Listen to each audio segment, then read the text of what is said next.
Hello everyone, welcome back to my channel. చాలా మంది మీరు ఇయర్ రింగ్స్ కి వాడే మెటీరియల్ అంతా చూపించండి అక్క అనేసి చాలా మంది కామెంట్లు పెట్టారు. ఇంకా వాటిని షాప్ లో ఏమని అడగాలి, వాటి పేర్లు ఏంటి అనేసి కూడా అడిగారు. అందరికి రిప్లై ఇచ్చాను, కానీ ఒక వీడియో చేస్తే మీకు క్లారిటీగా అర్థమవుతుంది అనేసి వీడియో చేశాను. ఇది వచ్చేసి రౌండ్ నోస్ స్పైలర్ అనమాట. దీన్ని ఐ పిన్స్ ని, హెడ్ పిన్స్ ని బెండ్ చేసేదానికి నేను ఎక్కువ యూజ్ చేస్తుంటాను. ఇది నేను చాలా రోజులైంది తీసుకొని, ఆన్లైన్ లో తీసుకున్నాను. ఇది మీరు బయట తీసుకోవాలనుకుంటే నోస్ స్పైలర్ అని అడగండి, ఫ్యాన్సీ స్టోర్ లో దొరికేస్తుంది.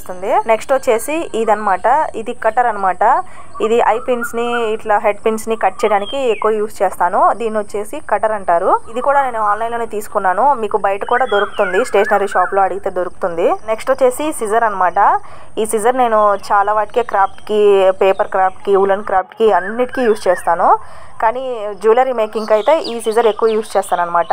ఇది కూడా మీకు ఫ్యాన్సీ స్టోర్ లో ఈజీగా దొరికేస్తుంది. నేను కూడా ఫ్యాన్సీ స్టోర్ లోనే తీసుకున్నాను. దీని ప్రైస్ వచ్చేసి 15 రూపీస్ ఉంటుంది అంతే. నెక్స్ట్ వచ్చేసి గమ్. మీరు ఏ గమ్ యూజ్ చేస్తారు, ఆ గమ్ పేరేంటి, ఏమని అడగాలి, చాలా మంది కామెంట్లు పెట్టారు. ఇది వచ్చేసి ఫెవి బాండ్ అనమాట. ఇది వచ్చేసి 15 రూపీస్ ఉంటుంది. ఫ్యాన్సీ స్టోర్ లో లేదా బుక్స్ స్టోర్ లో చాలా ఈజీగా దొరికేస్తుంది. ఇది వచ్చేసి ఫ్యాబ్రిక్ గ్లూ అనమాట. దీన్ని నేను ఎక్కువ యూజ్ చేయను, బట్ ఇది కూడా చూపిస్తున్నాను, అప్పుడప్పుడు యూజ్ చేస్తాను అనమాట, అందుకు ఇది కూడా చూపిస్తున్నాను.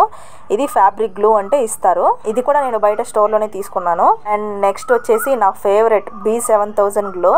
ఇది వచ్చేసి నేను ఇయర్ రింగ్స్ కి ఎక్కువ యూజ్ చేస్తాను. ఇదే, దీని కాస్ట్ కొంచెం ఎక్కువ ఉంటుంది, ఆన్లైన్ అయితే ఇంకా ఎక్కువ ఉంటుంది. నాకు స్టోర్ లో కాబట్టి కొంచెం తక్కువకే ఇస్తారు. గ్లూ నేమ్ వచ్చేసి B7000. అండ్ నెక్స్ట్ వచ్చేసి ఇది క్లాత్ అనమాట, క్యాన్వాస్ క్లాత్. ఇది నేను తీసుకొని ఆల్మోస్ట్ 1 year పైనే అవుతుంది. ఇది నేను 1 మీటర్ తీసుకున్నాను. 1 మీటర్ వచ్చేసి 24 రూపీస్. ఇది కూడా స్టేషనరీ షాప్ లో దొరికేస్తుంది. చాలా మంది ఈ క్లాత్ ఏంటని అడుగుతుంటే నేను ఆల్రెడీ షార్ట్ కూడా చేశాను ఈ క్లాత్ ఏంటి అనేసి. నేను ఎక్కువ ఇయర్ రింగ్స్ కి ఇదే యూజ్ చేస్తాను. మీకు కావాలంటే స్టోర్ లో అడగండి, క్యాన్వాస్ క్లాత్ అనేసి ఇస్తారు.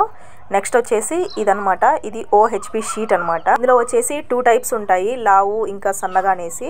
నేను ఎప్పుడైనా లావుదే తీసుకుంటాను, అంటే చూడడానికి బాగుంటుంది అనేసి. ఇయర్ రింగ్స్ కి లావుది వచ్చేసి 10 రూపీస్ పడుతుంది ఒక షీట్, సన్నది వచ్చేసి ఒక షీట్ 5 రూపీస్ పడుతుంది. ఇది కూడా ఈజీగా స్టేషనరీ షాప్ లో దొరికేస్తుంది. దీన్ని ట్రాన్స్పరెంట్ షీట్ అని కూడా అనొచ్చు. నేనైతే షాప్ లోనే తీసుకుంటాను. నెక్స్ట్ వచ్చేసి ఇవన్నమాట. ఇవి వచ్చేసి హెడ్ పిన్స్ అనమాట. వీటిని హెడ్ పిన్స్ అని అంటారు. నేను ఇది ప్యాకెట్ వచ్చేసి 5 రూపీస్ పడుతుంది. నేనైతే షాప్ లోనే తీసుకుంటాను. చూడండి, ఇవి హెడ్ పిన్స్. మీకు కావాలంటే ఆన్లైన్ లో కూడా దొరుకుతాయి. నెక్స్ట్ వచ్చేసి ఇవి జంప్ రింగ్స్ అనమాట. ఇవి నాకు ఎక్కువ యూస్ అవ్వు, కానీ అప్పుడప్పుడు యూస్ చేస్తుంటాను, అందుకు ఇవి కూడా చూపిస్తున్నాను మీకు అనమాట. ఇది కూడా నాకు ప్యాకెట్ 5 రూపీసే పడింది. నేను చూపించే ప్రతి ఒక్క వస్తువు ఆల్మోస్ట్ మీకు స్టేషనరీ షాప్ లోనే దొరికేస్తాయి. నెక్స్ట్ వచ్చేసి దీన్ని వచ్చేసి స్టాపర్ అంటారు, అంటే స్టూడ్ స్టాపర్ అనమాట. ఇయర్ రింగ్ కి బ్యాక్ పిల్లర్. ఇది కూడా నాకు సేమ్ రేటే పడింది. ఇది కూడా నేను షాప్ లోనే తీసుకున్నాను. నెక్స్ట్ వచ్చేసి వీటిని ఫిష్ హుక్స్ అంటారు, హుక్స్ అంటారు. వీటి జోలికి కూడా నేను పెద్దగా వెళ్ళను, కానీ చూపిస్తున్నాను, అప్పుడప్పుడు యూజ్ చేస్తాను కదా అనేసి. ఇలా ఉంటాయి అనమాట. మీకు అన్ని ఆల్మోస్ట్ క్లియర్ గా కనిపిస్తున్నాయని అనుకుంటున్నాను. నెక్స్ట్ వచ్చేసి ఇవన్నమాట. వీటిని వచ్చేసి ఐ పిన్స్ అంటారు. ఇవి నేను ఇయర్ రింగ్స్ కి ఎక్కువ వాడతాను. ఇవి ఇంకా హెడ్ పిన్స్ అయితే ఎక్కువ వాడతాను. ఇయర్ రింగ్స్ కి ఎక్కువ ఇవే యూస్ అవుతాయి.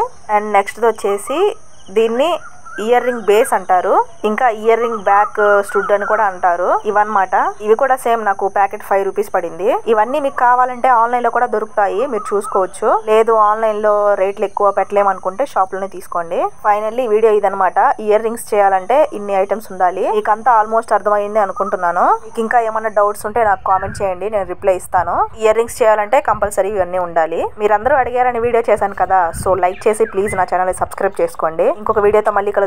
బాయ్.